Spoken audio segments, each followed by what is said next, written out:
Up next, we have the last game that we're going to talk about for week 4, and that is going to be the Baltimore Ravens going up against the Denver Broncos. So currently, the Broncos are at the top of the AFC West with a 3-0 record. And Baltimore, on the other side, they are currently sitting at 2-1 after just a crazy ending against the Detroit Lions, where Justin Tucker hit a NFL record-setting 66-yard game-winning field goal that put them up, I believe, 19-17 to get them that win. So, Kevin, when we look at this matchup between the Ravens and the Broncos, this is really the first real test that the Broncos have had all season, because the 3 wins that they've had, they've been against subpar teams in the Giants, the Jags, and the Jets. But my question to you is, can the Broncos make a statement by beating a legitimate battle tested team in the Ravens this week? So it's weird because I would normally say that this team, and by this team I mean the Broncos, isn't shit. But in reality, they're doing a lot of impressive things with a lot of key players missing in terms of Teddy Bridgewater was inserted into this offense relatively late in the offseason. They just lost a couple of receivers. Jerry Jeudy is out for another couple of weeks, and I believe someone else just tore a major ligament in their leg. So they're down 2 receivers offensively. They're splitting carries with a rookie from North Carolina and a veteran in Melvin Gordon. They just got Von Miller back from a season-ending injury last season. They drafted a rookie star corner from Alabama who has shown loads of promise, and an all-pro potential safety in Justin Simmons. So I can't sit here and say that the Broncos are just beating shit teams and they don't have anybody on this team. No, no, no, no, no. They are playing exponentially well, and they are looking very good, and they're dominating teams that they need to. You know what I mean? If they were winning by like 3 points, 7 points, I'd be like, damn, like they're scraping against these shitty teams. They're playing very well. They're playing effective football, and they're doing what they need to do against bad teams. I don't necessarily know if it's going to be enough to combat the Baltimore Ravens and that offense. A statistic that I just read today that I shared with Kyle: Lamar Jackson leads the league in rushing, and Lamar Jackson leads the league in passing yards per attempt. Never in NFL history has that even been a remotely close statistic. Even when Michael Vick, Randall Cunningham, and the mobile quarterbacks of the NFL were in their primes. So Lamar is on another level of, you guys gonna be on my back, and I'm doing this because the running back room in Baltimore has been a little bit lackluster and inconsistent, to say the least.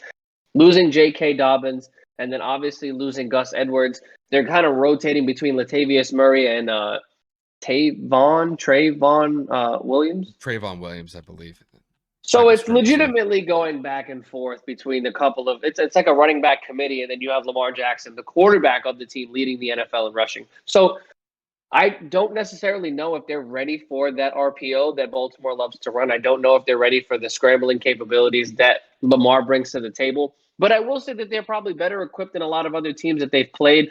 Pittsburgh doesn't have the pass rush outside of TJ Watt to go and contain them.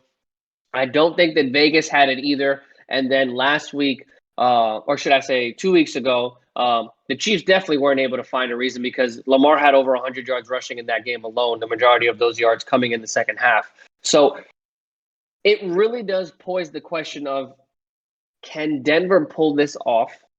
And if so, how are they going to do it? I really do think that the defense of Baltimore is their weakness. So if anything, it's going to have to come from Tim Patrick, Noah Fant, Cortland Sutton, and the running backs that I mentioned in Javonte Williams and obviously Melvin Gordon. So I think it's going to have to be an offensive shootout, because I don't necessarily see Denver being able to stop Lamar, maybe slow him down and make life a living hell in terms of his passing yards, because we all know Von Miller is a quarterback destroyer, and he's very quick. Even at his age, we do know that he can get to the quarterback and kind of keep up in terms of when they scramble. But we will see. So I'm definitely going to go and lean towards Baltimore. I don't know why I just said it that way. I looked at the camera as awkwardly as I did. But I think Baltimore wins this game by maybe 3 points, maybe 7 points. I don't think it's going to be a high-scoring game. I think it might be like 21-17 or 20-23 or something of that magnitude. I just think that it's going to be a very grinding game, but it's going to be heavy on the run game for Baltimore for sure. I'm actually going to slightly disagree with you here. Um, the way that you set it up, I agree. I just have a different result. I'm actually going to go with Denver here. And you kind of highlighted it. Granted, they have played some subpar teams, and I think that goes without saying. But the fact of the matter is, you have to play against who you're matched up with. And they've been rather successful against those three teams that I mentioned at the top when I was asking the question.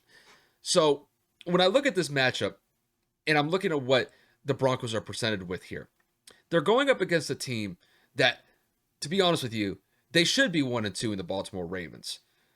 I mean, they damn near lost to one of the worst teams in the NFL in the Detroit Lions last week. And if it didn't take for a miracle kick by Justin Tucker, this team would be sitting at 1-2.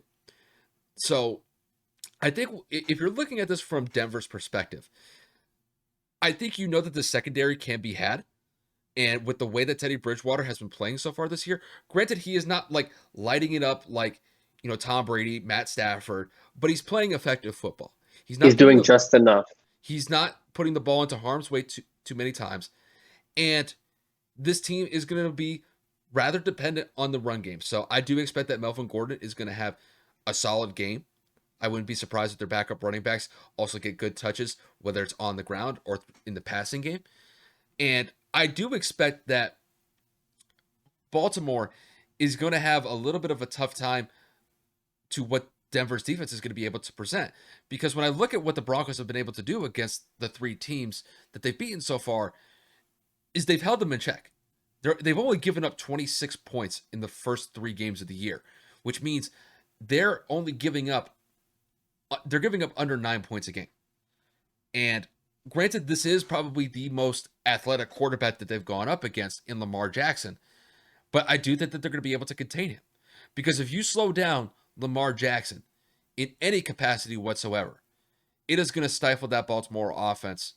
And with J.K. Dobbins and Gus Edwards in the lineup, and with them not in the lineup, excuse me, it's going to make the Ravens really one-dimensional. If Lamar's not getting it going based on what the Broncos defense presents them, I think it's going to be tough sledding against Denver here. So I guess in my opinion, I think the Broncos are going to win a close one. I think the Ravens are going to keep it close because I don't know what it is with the Ravens this year. Apparently their games like literally are like decided by 1, 2, or 3 points so far this year. So I think the Broncos edge this one out. I think it's going to be a mid-level scoring game. I think it's going to be kind of like in like the mid-20s. But I think the Broncos win this one. I think it's going to be like 27-21 when it's all said and done.